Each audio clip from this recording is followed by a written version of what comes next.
Good morning, everybody. My name is Kabelo Chabalala.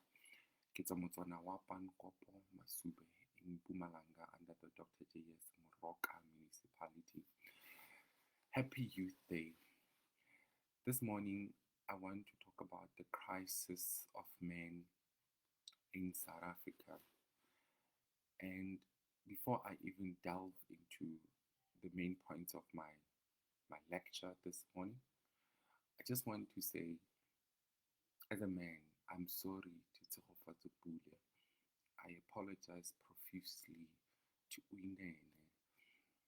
My heart goes out to Karabo Mukwena and Anin Boyson because as a man, I understand that we let you down. I understand that we took one basic human right from you, and that is life. It's really sad that we are at a point where we are fighting one pandemic within another as we are dealing with the problem of COVID 19. We have a serious problem as a country of gender based violence. We have a serious problem of femicide. Our young people, women, are dying at our heads. And I think we should make this about personal responsibility. As a man, what am I doing within my circle to ensure that those that are my friends, those that are my uncles, those that are my cousins are held accountable, that they understand that their masculinity should never be a space or a point where they do things that are going to be harmful, that are going to lead towards a lot of people losing their lives. I am a potential perpetrator. You, as another man watching this or who's going to watch this later on in the day, you are a potential perpetrator. And it's about time we take personal responsibility of the scourge. It's about time that you and I, walking in the streets, driving in the streets, make it a point that South Africa becomes a safe place for girls and women. It's about time we sit and reflect on what is wrong with the fundamental building blocks that make us men. What is wrong with everything that has been a building block of the men that we become, of our transition from being boys to being men. Secondly, we need to take what I term collective responsibility. Are you holding your brother or your cousin or your male colleagues accountable for their actions? Please ensure that you do that because this scourge is happening.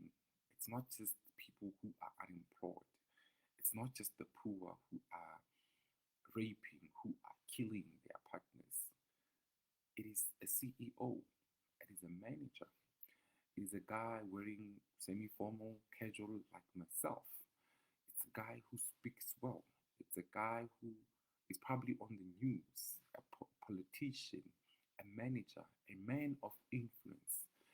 And that's why this has to be a collective responsibility that we take as men. Because none of us is written on our foreheads that, hey, I am a potential rapist, or I am capable of inflicting violence, or taking another girl or another woman's basic right, which is the right to life.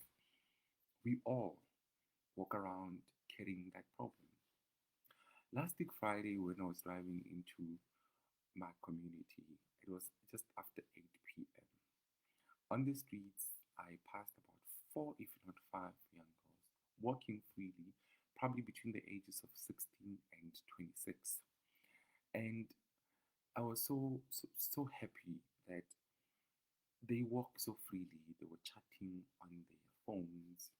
I saw the other one on a call. The other one was just looking down on her phone, just looking up just to see if she isn't actually walking towards the the road or just about to bump into something. But they walked freely. And I know that in the community of Bangkok, we haven't received or heard of anything of that nature whereby the police get a report that a woman was killed by their partner. But Bangkok is a small village. Our contribution to the population is very minute, meaning that even though that was a glimpse of hope, it doesn't mean that it's a reflection of our society at large. Because in Joburg, where I was when the lockdown started, there was a point where I was coming from the nearest supermarket around 7. And as I was walking, the lady who was in front of me kept on looking over her shoulder to check if I'm approaching her or not. And I immediately picked up that she might actually be worried and scared for her life. And I moved to the other side of the road and walked past her fast so that I can sort of show her that I am nowhere targeting you. And I cannot sit and say, but what makes her think that I will attack her? Why does she keep on looking over her shoulder? It goes back to that point that I made, that each and every one of us are potential perpetrators of this violence, and we need to take collective responsibility. But we equally need to be aware of our environment. We need to realize that women don't feel safe. Even if she has to knock off at 5, it's winter already. Her getting home becomes a struggle from where she gets off the taxi or metro train. They need to still be worried about, am I going to make it home? The question of, am I next? But brothers, on this youth day, the question that we need to ask ourselves is, am I the one who's going to ensure that South Africa becomes a safe place? What do we do to ensure that women are safe around us? That we deal with our problems with professionals. If it's an anger problem, I need to direct that to psychologists and psychiatrists, because there's so much that I'm going to touch on regarding the things that lead us to being violent in a bit. But the other point that we need to highlight is the media. Our media in South Africa becomes part of the problem in how they communicate the messages. Every time there's a case of this nature, it's woman dies, woman loses her life. I'm yet to come across a headline that is straight up and says man kills, a man deprives a woman of life, a man brutally kills, because we are the problem. And maybe we are hiding behind the slogan of gender-based violence. And we need to start coming to terms with the fact that, in actual fact, we are killing women. What is happening is as a result of us killing women. We need to take responsibility. Our media has to be consistent. This is what happens when their consistency is only happening when something of this nature happens, when it's in Gauteng, or where it's happening around places where their cameras can reach there, where a hashtag can go and ensure that it trends. But women are not killed once in a while. And the media is going to make us think that it only happens once in a while. It doesn't. Every second or third hour, a woman is abused in South Africa. And it's us men who are doing that. And the most heartbreaking thing today is that it's men. Young women are dying at the hands of young men. 28-year-old, 24-year-old, 32-year-old. It's us, men. We are the problem. And we need to take full ownership. We need to take full responsibility.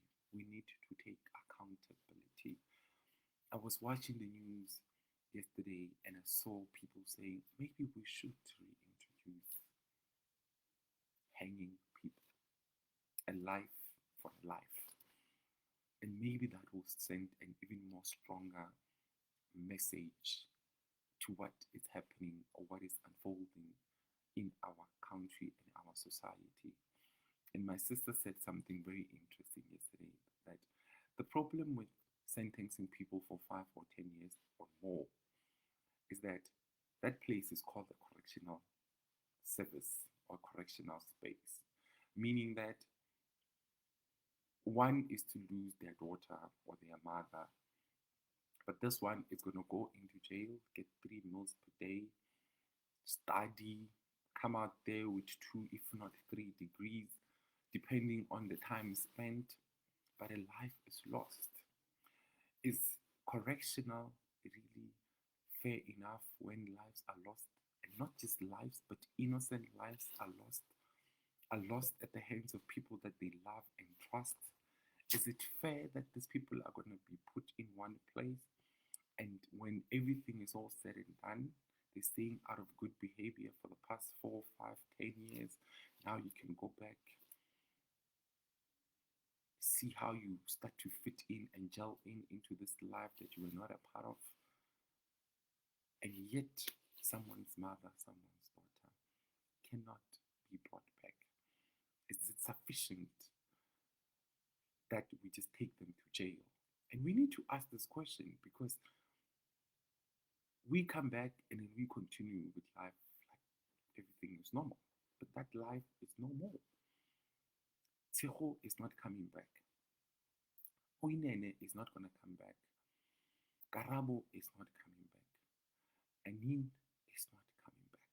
And many, many others, they're definitely not coming back. But as a man, you're going to spend some few years in jail, empowering yourself, because our justice system allows you to do that. It doesn't make you suffer. It gives you space to recollect your thought and become better. And maybe those that are saying we must reintroduce the death sentence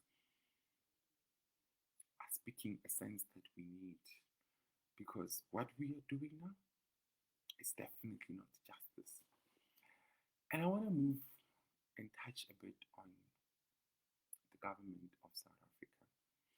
About a year ago, the president declared that they're going to give a 1 billion budget to help fight gender-based violence in the country. I don't know where those millions or billions went. I'm still struggling to understand how things went about in regard to ensuring that we help and create safe spaces for women. Because that money, if it was in my hands, I was going to ensure that every province, every municipality has a space where we are going to start socializing boys differently. I was going to ensure that we create spaces where all those norms that we have been given, all those negative masculinity ideas that our boys carry every day, are done away with, because that's where it starts. And the other difficult challenge we have is moving to a point and asking this question of what do we do with men that already have uplifted and that already are socialized in a way that is toxic, in a way that is regressive, in a way that is dangerous, in a way that is a danger to other people's lives. And that is a very difficult question, because I'm 29 today. There are cultural, there are religious ways that brought me up, that I believe in, that have contributed to making me who I am today. And my problem with those things is that every time I talk to my peers, they tell you about how hard it is to unlearn, how difficult it is to do away with ways that have been normalized, with ways that they've been taught that this is your life, this is what you need to do, this is what you know. So we need an intentional social development department. And I know many of us are ready to work together with the government to ensure that we create safer spaces. But most importantly, we ensure that men are better. I'm not sure if we have what would be our luck in targeting those that already are set in their ways to try and teach them to unlearn what they've already learned. I'm not certain how we are going to build the blocks, perhaps at workspaces, perhaps run workshops within different communities to ensure that these men come back willingly and attend some few lectures and some few talks and some spaces where we can all discuss the toxicities, where we can all discuss all the negativities within our masculinity that comes from how we are raised, from the point that tigers don't cry, boys will be boys. You need to be dominant. You need to take up the spaces. You need to show that you own this world. That 1 billion that was declared last year can do so much. It can make a difference. But it cannot just be the only thing that makes a difference. Where is the private sector to also come in and say, we are doing it for the next generation of boys to be better? And when I took the decision in 2016, January on the 30th, and hosted my first conversation with 4 young boys that included my little brother, I was worried. I was worried about their ways of life. I would go to different schools. I would see their interaction with girls. I would start looking at all those negative elements that were contributing to their make, who they are, how they are socialized. And I realized that all this negativity, the anger, the absence of their fathers, the, the, the lack of spaces where they can gather and talk about their feelings, or spaces that enable them to talk about how they feel, can contribute to a much, much bigger problem later on in their lives. And at that point, some of them were 13, some 14, some 15, and others even 16. And we gathered that one Saturday. And 4 years later, some of them are at university.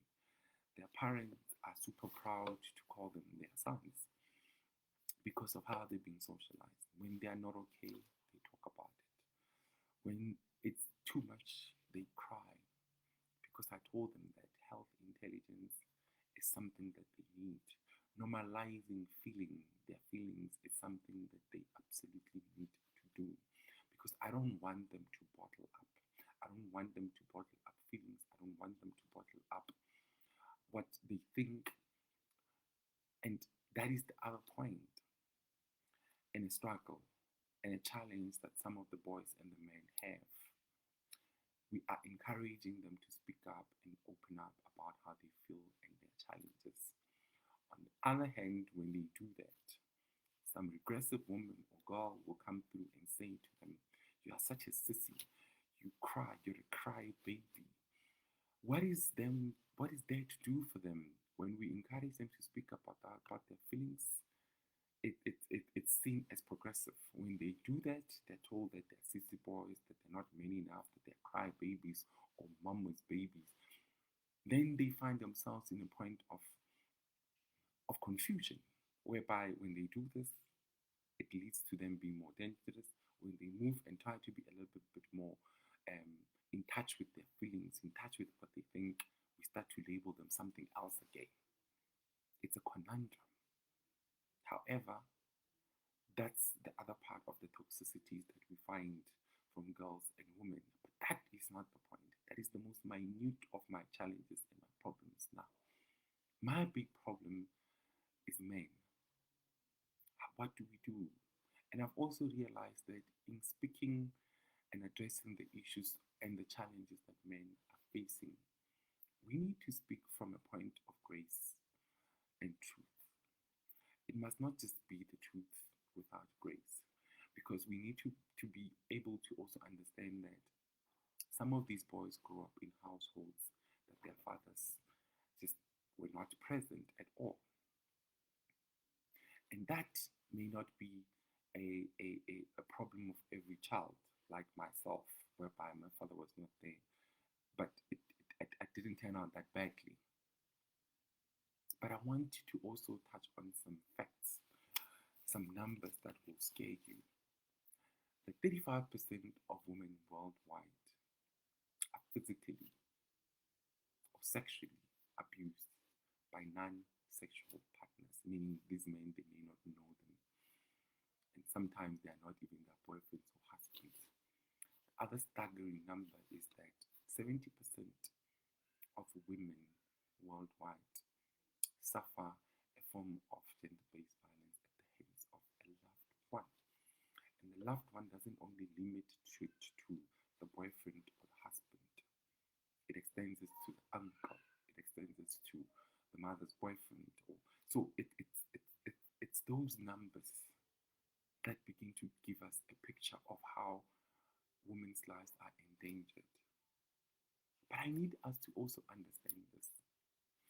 We cannot have these conversations when one case happens and then after that case it dies down. And this is something that the government and the media need to take up seriously. We can't have conversations only at one point. And when I talk about the media fraternity, it needs to be broadened. South African storytelling is a problem. You tune on SABC, you go to some story, I'm not even going to mention any name, you see violence everywhere. A man to be ahead, he needs to violate a woman. You tune on channel 161, oh my goodness, it's violence galore. You don't teach things by continuing to perpetuate them. And I suppose the storytellers must understand that. We must not teach what we don't want.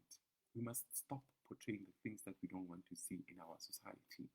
The best way to teach young boys to do better is when we start to teach the things that we want to see. Let us start seeing men talking. Let us start seeing men crying on our TV sets. Let me tune in on 164 on a random day, weekday at 7 or 7:30 or 8 or 9, and let me start to see progressive masculinity. Let me start to see the storylines nurturing positivity around masculinity. Let me start seeing boys who grew up without fathers finding mentors and father figures to ensure that they nurture their masculinity well. Let me tune on SABC randomly on a Friday and at 7 or 6 or 8 p.m. and start to see young men crying instead of taking a gun, shooting somebody, or throwing himself off a roof, or killing their partner. Let me start seeing them saying, I have a problem, and maybe I should see a psychologist or psychiatrist. Let us start normalizing progressive ways to deal with the toxic masculinity within our society. Let us start to dismantle entitlement, possessiveness, and ownership within men from the stories that we tell, because those stories are very powerful. Let me not switch on SABC 1 at 8:30 and see violence for 30 minutes, because what we are doing is reversing the little progresses that we are trying to make as a society. Let me continue to see what I see on SABC 1 at 6:30 weekdays. Progressive storytelling, acceptance, vulnerability of boys and men, them owning up to their mistakes. Now, that story called Skim Sam, I'm going to mention proudly, because with the viewership of more than 8 million daily, it has become such a fresh air in spaces where masculinity is still perpetuated in its negativity. It has become a fresh air where masculinity in most of the spaces on TV, on Netflix, and in other platforms is portrayed negatively. It has become a fresh air because when you see that story, you start to see boys and men being progressive. You start to see boys and men dealing with their masculinity and their battles very well. You start to see that vulnerability is a plus. You start to realize that boys understand that speaking about their feelings, expressing their head, is not a sign of weakness but of strength. They've done away with the facade. They are ensuring that they openly speak about what challenges them, what moves them, what makes their lives so much better. And the other thing that we also need to look into are the contributors of how we make up men in the world. We are teaching boys to be tough. Stoicism is the core of it. Heterosexism is part of that problem. Self-sufficient attitude that boys portray in men is a problem. Lack of emotional sensitivity is also at the core of this thing. And this is things that happen at church, at homes, and in most of these places whereby we grow up in. And we need to be very, very, very careful of those things, because if we continue to do that to our boys, if we continue to do that to how we raise them, we are going to continuously perpetuate violence within our society. And that's not what we want. What we want to see is a society that is better. And I want to just come up with, not come up, but mention some of the progressive things that different authors, different researchers have suggested. One, we need to promote healthy relationship skills that decrease adolescents' acceptance of traditional gender role norms and dating violence.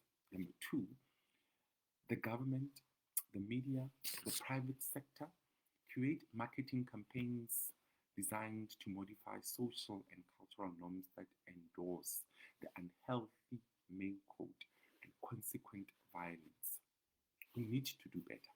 We need to also educate parents to create safe, nurturing, healthy environments and relationships that prevent modeling violence to children and teach them to express and regulate their emotions. Boys need to express their emotions. And we also need to educate parents on the negative consequences of physical punishment and humiliation techniques on children. Because if you're going to say to your boy when they're wrong or when they've hurt you or when they've harmed, you want to just retaliate through violence, that boy is not going to miraculously turn out to want to speak and sit down about their challenges. They're going to be violent. It is going to be that.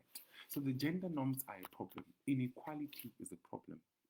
Unnecessary pressure that we teach boys that they must be dominant is problematic. And I'm sure Minister Bekitele and will be excited to know that also that alcohol abuse is a problem. Cultural and religious practices are a problem. Harmful masculinity is a problem. Let's create healthy masculinity. Let's start to ensure that we do well. And as I round up, I want us to understand that even in our telling of the truth, in us speaking the truth and not even compromising on that truth, we need to do it with grace. Because grace without truth is meaningless. And truth without grace is very mean. And I'm saying to us, South African men, we can do better. We should do better. As we reflect on the youth of 1976 who fought their fight and were victorious, our task is set for us as young South African men. We cannot allow the brutal, senseless killing of young women to continue. We need to stand up and say, I am going to ensure that South Africa is a safe place for women. You and I, as men, we need to stand up and say, it ends now, or not in my name, and not when I'm alive. No woman, no girl is going to be scared to walk around the streets if I'm around. I know that none of us can fully relate to what they're going through. The one thing that I'm certain of is that we fully understand that killing is wrong. Violating anyone is wrong. And we need to start ensuring that we create a very safe South Africa. I wanted to say Happy Youth Day, but I want to say have a reflective Youth Day, men and young men of South Africa. Let us start moving. Let us be intentional about our ways and ensure that South Africa is a violent-free country, that our partners feel more safer with us, that choosing love should not be a sentence to death. And if we are going to take lives, maybe our lives too should be taken. A blessed day to all of you. And remember, be graceful in telling the truth and to be truthful in showing grace.